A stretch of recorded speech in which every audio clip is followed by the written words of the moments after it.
성자 묵상지 2주차로 이제 들어갑니다. 2주차에 우리가 함께 나눌 주제는 우리가 회개할 죄들. 그래서 이번 한 주 동안에는 나는 죄인임을 인정합니까? 라는 주제로 여러분과 함께 묵상을 하고자 합니다. 오늘 함께 나눌 주제는 내 지식과 경험을 더 의지한 죄입니다. 오늘의 말씀 함께 읽어보겠습니다. 마태복음 15장 18절에서 20절입니다. 입에서 나오는 것들은 마음에서 나오나니 이것이야말로 사람을 더럽게 하느니라. 마음에서 나오는 것은 악한 생각과 살인과 간음과 음란과 도둑질과 거짓 증언과 비방이니 이런 것들이 사람을 더럽게 하는 것이요 씻지 않은 손으로 먹는 것은 사람을 더럽게 하지 못하느니라. 아멘. 우리 함께 묵상해 볼 내용들 함께 읽도록 하겠습니다. 마태복음 12장에는 바리새인들이 안식일에 예수님의 제자들이 이삭을 잘라먹고 예수님이 손 마른 자를 치유하셨다는 이유로 예수님께 시비를 거는 모습이 나옵니다. 그 후 한동안 잠잠하던 바리새인과 서기관이 또 시비를 걸어옵니다. 그때의 바리새인과 서기관들이 예루살렘으로부터 예수께 나와 이르되 당신의 제자들이 어찌하여 장로들의 전통을 범하나이까? 떡 먹을 때에 손을 씻지 아니하나이다. 그런데 그들이 거는 시비는 성경에는 없는 자신이 정한 규정에 관한 것입니다. 음식을 먹기 전에 반드시 손을 씻어야 한다는 그들만의 규정을 내세워서 이제는 예루살렘 종교 지도자들까지 예수님께 시비를 걸어오는 겁니다. 이에 예수님은 비유로 말씀하시며 마음에서 나오는 것은 악한 생각과 살인과 간음과 음란과 도둑질과 거짓 증언과 비방이니 이런 것들이 사람을 더럽게 하는 것이요 씻지 않은 손으로 먹는 것은 사람을 더럽게 하지 못하느니라 하며 정곡을 찌르십니다. 그런데 예수님이 바리새인에게 특별한 피해를 준 것도 없는데 이들은 왜 중앙에서까지 공론화시키며 예수님께 시비를 거는 걸까요? 사실 이 안에서도 두 그룹이 있었습니다. 우선 자기들의 종교적 영향력이 예수님 때문에 줄어들 것을 우려했던 정치적인 그룹과 순수한 그룹입니다.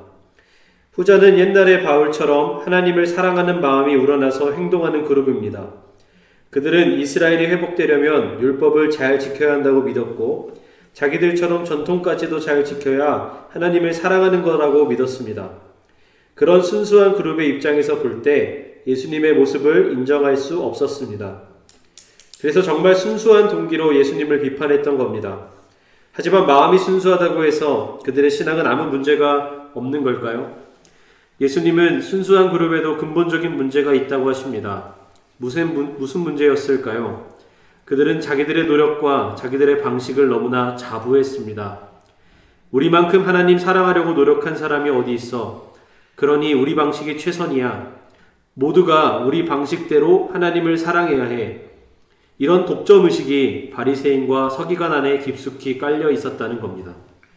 그런데 이런 모습은 오늘날 우리에게도 만연해 있습니다. 내가 진짜 하나님을 사랑한다고, 교회를 사랑한다고 자랑하며 싸우는 사람이 있습니다. 왜 그럴까요?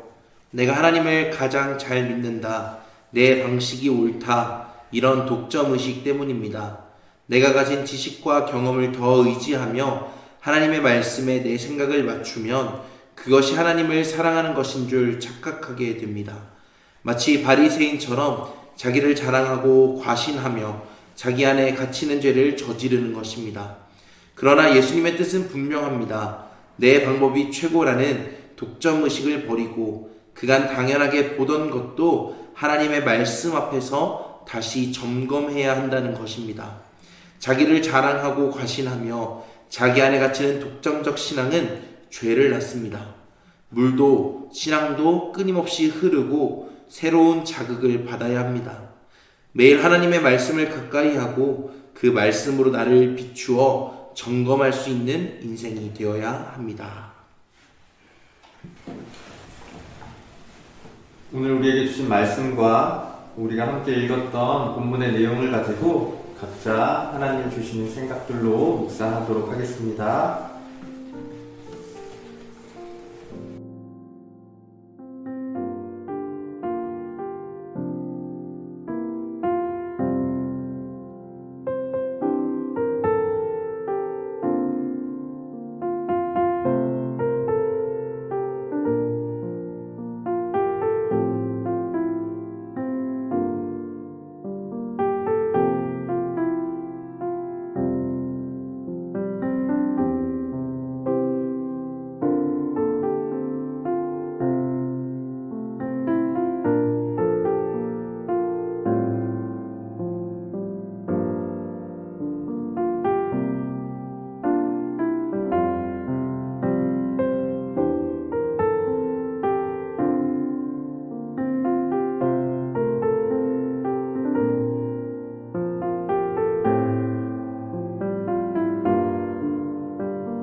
흔히 말씀을 유리로 비유합니다. 그런데 창 밖을 바라보는 그렇게 할 수 있는 유리가 아니라 자기 자신을 비춰보는 거울이라고 많이 표현합니다. 어쩌면 우리는 말씀을 기준으로 삼아서 창문 밖에 있는 다른 사람들을 판단하고 정죄할 때가 있는 것 같습니다. 그런데 오늘 말씀을 통해서 또 오늘 묵상을 통해서 하나님께서 제게 주시는 마음은 먼저 말씀을 통해서 너 자신을 돌아봐라 라는 것이었습니다. 그래서 이번 사순절을 보내면서 더욱더 말씀을 기준으로 말씀을 붙잡고 제 신앙과 제 자신을 돌아보며 살아가야겠다고 결단하게 되었습니다.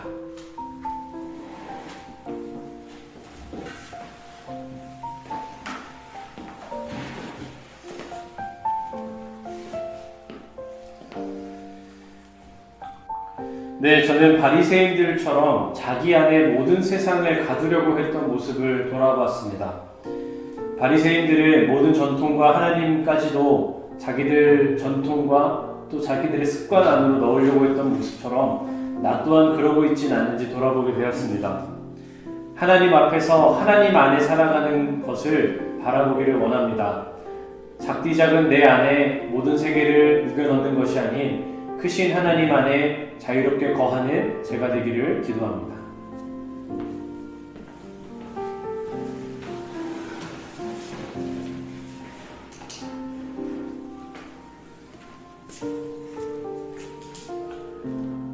저는 언젠가부터 저의 사역하는 모습과 예배하는 자세를 한번 돌아보게 되었습니다. 여기 있으면서 정말 여러 가지를 기획하고 고민하고 생각을 하는데 과연 정작 내가 생각하는 것이 하나님의 마음에 합당한 건지 무엇이 하나님께 더 가까이 나아가는 것인지 얼마나 깊게 고민을 했고 생각을 해봤는가 돌아보면 문득 이 말씀을 묵상하면서 부끄러운 게 많았습니다. 또 나름대로 여기 오래 있었다는 사람으로서 나 때는 말이야 이런 것만 외치면서 이야기하고 있는 건 아닌지 또 제 자신도 돌아보게 되었습니다.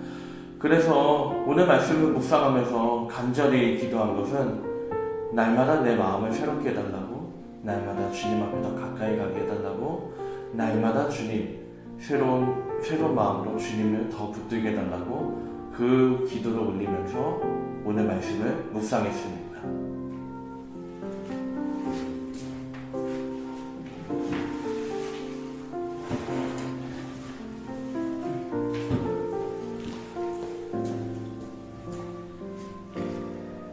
네, 저는 오늘 말씀을 읽고 마치 내가 이 바리새인들과 서기관들처럼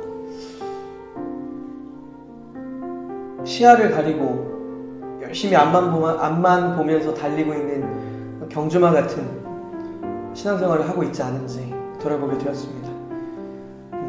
열심히 달리긴 달렸는데 그 끝이 하나님이 원하시는 뜻에 다다른 것이 아니라 저 멀리 떨어져 있으면 어떡하지? 제가 생을 마쳤을 때 하나님의 그 믿음의 저울에 제 무게를 재봤는데 너무 가벼우면 어떡하지? 이런 두려움이 생겼습니다. 이제는 잘못된 열심이 아니라 날마다 하나님의 말씀에 비추어서 어떻게 나아가야 하는지 올바른 방향으로 걸어갈 수 있도록 끊임없이 돌아보고 점검하는 제가 되어야 되겠다는 생각을 하게 되었습니다.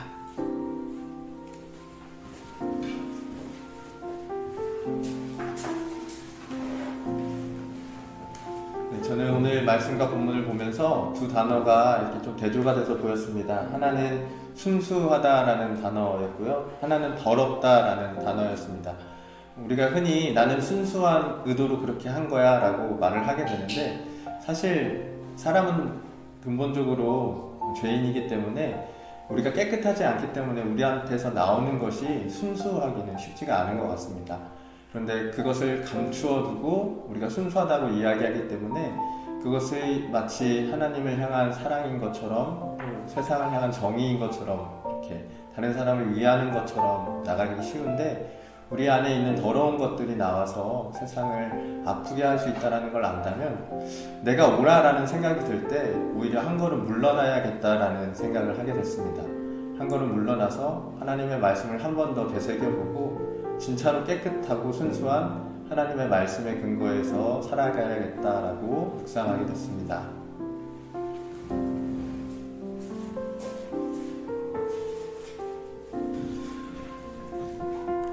여러분은 오늘 말씀에서 어떤 거를 느끼셨나요?